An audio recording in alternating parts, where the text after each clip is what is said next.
bakit mo inaratado? Dati naman ay pinipilitasan ng pangunawa. Ngayon tuloy ako durog siya kawawa. Buti kaibigan, hindi na si Alisan. Sila kasama ko mula nung yung nilisan. Simula nang nadamang iba yung naiibigan. Buti andyan sila, meron akong nasasabihan.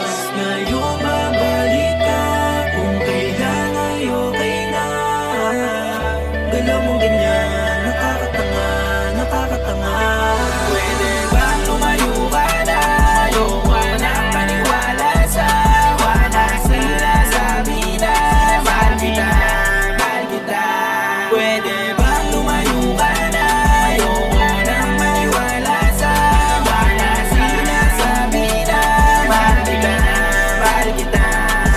Kahit ang pagmamahal ko sa iyo'y lubos naman, subok na yan, pero ang mahalin mo ko ay para pang suntok sa buwan. Bakit ba ganun? Parang tulong ka dyan. Ang panluloko mo sa'kin hindi na matutumbasan ng kahit sino. At kahit sino na may mahihilo, alam ko na ngayon kaya di na ako magpipilo. Di na yun mababali, di mo na ako mahihilo. Mga pagkukunwari mo, di ko na yun malilip. Ang mali ko ay sa'yo ako nagpakatanga. Paniniwala ko na meron tayo napakalala. Yung mga sinabi mo dati ay nasa na, kaya kagaya mo, oo, katulad mo bigla ang nawala.